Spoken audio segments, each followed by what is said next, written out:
अस्सलाम वालेकुम। आपको एक बार फिर से खुशामदीद करती हूँ मॉरिश कुजीन में। आज मैं बहुत ही बेसिक होममेड दही बनाने का तरीका आपके साथ शेयर कर रही हूँ। बहुत ही आसान लगता है, लेकिन इसमें बहुत सी छोटी छोटी गलतियाँ हैं जिसकी वजह से मेरा दही कभी सही नहीं जमता था। तो मैंने सोचा कि क्यों ना वो टिप्स और ट्रिक्स जिसकी वजह से ये अच्छा सा दही तैयार किया है आपके साथ भी शेयर करूँ।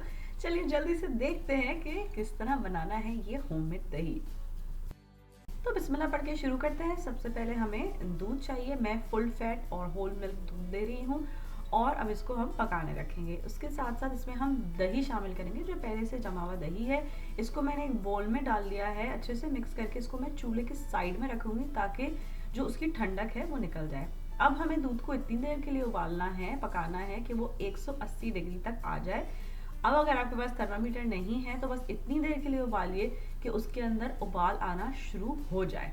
फिर उसके बाद इसको चूल्हे से उतार लीजिए। अब हमें इसे ठंडा होने देना है, इतना ठंडा कि अगर थर्मामीटर से चेक करें तो 110 इसका टेम्परेचर होना चाहिए। अगर आपके पास थर्मामीटर नहीं है तो इस तरह चेक कीजिए कि बस कुनकुना सा आपको फील हो।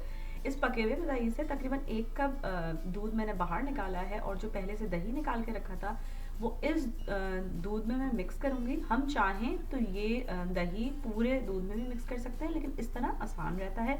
जब कम्प्लीटली दही हल हो गया उस दूध में तो उसको हमने वापस से पतीली में या जिसमें भी आपने पकाने रखा है उसके अंदर शामिल कर दीजिए। अच्छा सा कम्प्लीटली मिक्स होने दीजिए। फिर किसी भी कंटेनर में जिसमें आप दही जमाना चाहें, अगर कूंडे हैं तो बहुत ही अच्छा है।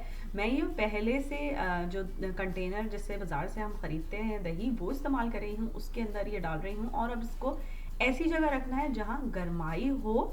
मैं ओवन में रखती हूँ, उसके इर्द गिर्द इस तरह टॉवल लगा देती हूँ ताकि जो उसकी गर्माई है उसमें रहे, और ओवन की लाइट खुली छोड़ती हूँ। तकरीबन 4 से 6 घंटे, आप मौसम पे डिपेंड करता है, इसको आप छोड़ेंगे और इस तरह ये दही जम जाएगा और मज़ेदार सा ये क्रीमी सा दही तैयार हो गया है।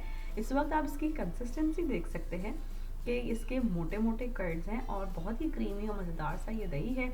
जब इसको ओवन से निकालेंगे थोड़ी देर बाहर छोड़ के ढकना ढक के इसको फ्रिज में रखेंगे और इस तरह ये मज़ेदार सा क्रीमी बगैर किसी प्रिजर्वेटिव के ये होममेड दही तैयार है। इसको आप स्मूदीज़ में, लस्सी में, घर के खाने पकाने में या रेगुलर रायते में भी इस्तेमाल कर सकते हैं क्योंकि इसका टेस्ट बहुत मज़ेदार होता है।